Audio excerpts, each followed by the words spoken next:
And believe me, he could see my disappointment and even my disapproval.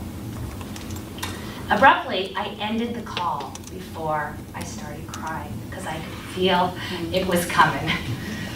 So I said thank you, and I hit click, and I was gone. Well, he didn't like that. After that disastrous meeting, he sent me an email saying that I needed to support leadership and support management, and that even if I didn't believe in what he chose, I just better get in line because that's what good employees do. So he did end up launching a future-focused initiative, and he even called it what I had suggested, which was hysterical that he called it, but then he intentionally disinvited me, and I wasn't part of it. Wow. Done. I was devastated. I began to feel myself slipping back into despair, but I refused to do it this time. Instead, I focused on my strength and what I wanted. That is when I came across the opportunity to become a leadership coach. Our agency has an agreement with the Treasury Executive Institute to train people to become certified coaches. My boss agreed because I told him that it was part of my development, and I could then offer my services to our other leaders. For over a year, I attended classes in Washington, I practiced coaching, I went through all the criteria, and I became a certified coach in November of 2015. Then I became certified in a 360 assessment tool called the Leadership Circle Profile, which focuses on creative aspects of leadership instead of reactive, all positive strength-based coaching. And then I took a certification course called Unity to Change. How do we overcome the things that hold us back? And it was all geared towards helping our leaders operate from that creative space and positive space. So even though I'm a special assistant, that's my title, I just decided to change my title to leadership coach. There's no such thing in government. I just made it up. Nobody's told me not to. Thank you. I just, creativity, thank you. Nobody says anything. I just say leadership coach. Positive deviant. Yeah. So I was ready. I was like, all right, I've learned how to coach now. I'm ready to take it on. And any guesses what happened? No one took me on my offer. I put myself out there. I'm ready. One of our senior leaders is kind of hurt. We have a senior leader in the Midwest, and he oversees a couple thousand people. And he really likes me, likes my energy, likes my ideas, and he knows our culture. And he said, Lisa, he says, I hate to tell you this, but what you're selling, no one's buying. Wow, that hurt. And the feelings started to come back, those feelings of despair, of deflating disappointment. And I said, nope, you gotta keep moving, Lisa, stay positive. Someone is buying. My boss didn't know it yet, but he was about to become my biggest customer. One of the initiatives that came out of all that planning they were doing without me was creating a leadership development program for our new field office directors. We have 86 of them across the country. My boss is an action-oriented, move-out kind of guy, and he decided he was ready to launch it. He said it's going to begin in 2 months. There was no structure, no one in charge, no outcomes identified, no money, no guidance, other than it's going to last 2 years. It's going to involve a detail as a field office director, and it's going. So I thought, you know what, here's my chance. So I volunteered. I raised my hand, and I said, you know what, if you don't have anybody, I'll do it. I didn't know what I was going to do, but I said I'll do it. I had no oversight, no accountability, but a lot of pressure to get it right. His name was on this. It was his baby. These people were going to be the future leaders, he told everybody, of our agency, and he was putting his reputation on it. I was like a kid in a candy shop. I developed a program that I always envisioned. It involved the leadership circle profile, emotional intelligence, appreciative inquiry, mentoring, coaching, and the technical skills that they need to survive and thrive. And it was really successful. It started in August of 2015. It was so successful that we just announced another cohort that's going to begin this summer, and I'll run that program. And then he thought, well, if it's so great, let's get all of our field leaders in it. And they have similar, and of course I raised my hand again. I'm still on my own, but until somebody tells me to stop, I'm just going to keep doing it. Just keep doing it under the radar. So being involved with this program gives me hope about the future of our agency, and I'm continually inspired by these future leaders that I am supporting them. I'm part of this effort. The reason I'm sharing my story is that leading change, following your passion, and living your strengths is not easy. I made some huge mistakes, and it cost me dearly. But I also learned some lessons that I will remember going forward, and I'd like to share a few of them with you. The first one is follow your strengths. There's a video called The Truth About You by Marcus Buckingham, and I believe David Cooperrider mentioned it when I was taking the AI certification class, and it changed my life forever. As I watched the video, that feeling came over me again, the goosebumps, like, oh my God.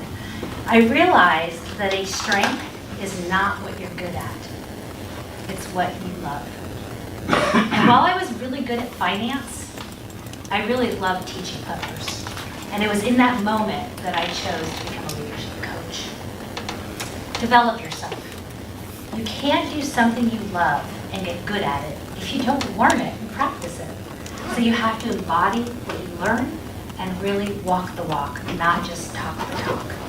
So what are those courses and activities that you need to do that will align and showcase your strengths? Develop your resilience. We always hear how important resilience is, and to be successful in life, you must be resilient. I had no idea what that meant until I was at a low point in my career. Resilience, I was told, has three parts: despair, forgiveness, and hope. I certainly experienced despair, and I did a lot of work forgiving others and actually forgiving myself. But it was hope that helped me get up, dust myself off, and start over. And to be resilient, you need to do something else as well. Take care of yourself. So many times we put others before ourselves. But like the flight attendant says, when they demo the oxygen mask, you must put yours on first before you can help others around you. In order to lead change, you need to build your resiliency by getting at least, I'm hearing the mom here, 7 hours of sleep, eating nourishing food, exercising 3 to 4 times a week, doing those activities that relax and rejuvenate you, and spending time with the people you love. This is something I live my life by because there are days that take all the strength I have to make it through. Seek out support, a champion, an advocate, a mentor, or someone with influence. When sharing your ideas, you will find that some people get intrigued or excited about what you're sharing and they want to learn more. Pay attention and connect to those people. Who can help you do what you want to do or get you where you want to be? If I hadn't found David and Lindsay, honestly, I wouldn't be where I am today. Just wouldn't. Meet people where they are. This is where I stumbled. I recently learned something that's changed my life. It's called the platinum rule. I grew up with the golden rule. Treat others as you want to be treated. But I found something so much better. The platinum rule is treat others as they want to be treated. If only I knew that sooner. I was looking at everything through my positive lens, and I had drunk the Kool-Aid. I wanted everyone to drink it. I didn't learn the culture. I didn't learn what was important to my leaders. I wasn't humble. I didn't talk their language. And instead, I used words such as, no offense, flourish, co-create, embody, love, passion. And they just shut down on me. So now I remember the platinum rule, and I flex towards them, and I meet them where they are. Find your tribe. You may not find the support you need at work, so you have to find it somewhere. Look around. Who is doing what you do? Who do you want in your boat to help you navigate when the waters get rough? For me, it's my husband, my family, my friends, and my mentors. I also joined a talent development organization, a lady circle, a book club, a card club, a golf league, and I volunteer. I have so many people who every day inspire and motivate and support me that I know that I can do anything I put my mind to. And then look for opportunities. We all know the cliche, when one door closes, another one opens, but it is so true. When I was at my lowest points, something else came along. There was a sign, and I jumped. The key is, don't look down, look up. See what's going on around you. Are you listening in meetings with people for frustration or hope or pain points and finding ways to help by sharing your knowledge? How can what you do help move them forward in a positive direction? And don't let fear overwhelm you. Fear is a powerful emotion. We all know the amygdala hijack, and we tend to fight, flight, or freeze when we feel these powerful emotions. None of them are good, especially in business. Instead, let your fear motivate you to action. Instead of fear, choose hope. Notice where negative emotion shows up for you so you can recognize it. It's understandable to feel anxiety at times, but don't let it shut you down. Instead, manage your emotion and fill up your emotional reserve by doing those things that rejuvenate you. Take risks, experiment, and fail.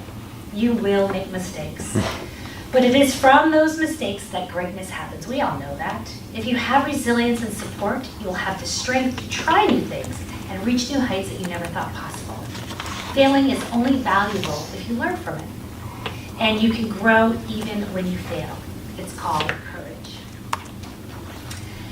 Listen, truly listen. Get curious, stay open. This is an area that I work on every day. If you haven't guessed, I'm a wicked extrovert, and I'm passionate about what I do. If you don't share my personality, I could easily shut you down and not even know it. As a coach, I've had to learn to listen, not just hear, but truly listen. My coach told me, Lisa, you should only be talking 20% of the time. Really? I know, I'm still working on it.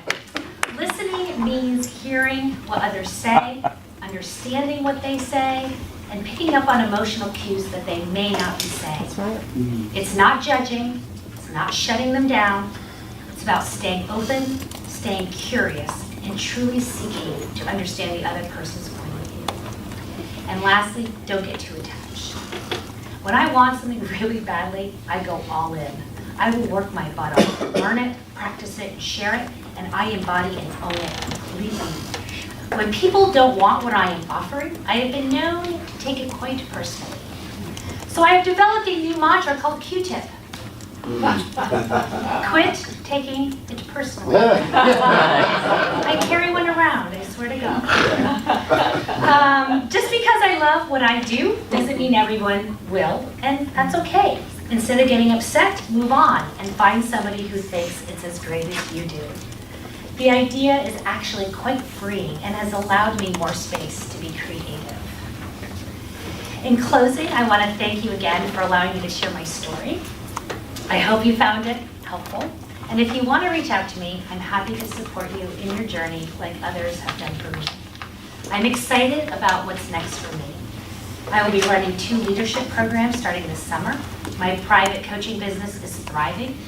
I'm teaching Mesquite certifications classes with David on the Yale campus, and we're actually writing a book together. And I'm continuing to do AI work and teaching an AI class at the Naval Postgraduate School for Government Leaders, thanks to my friend Lindsay. I am truly grateful for the gifts I have been given, and know that even when I fail or something goes wrong in my life, that I built my resiliency to bounce back and carry on. Thank you and have a wonderful day.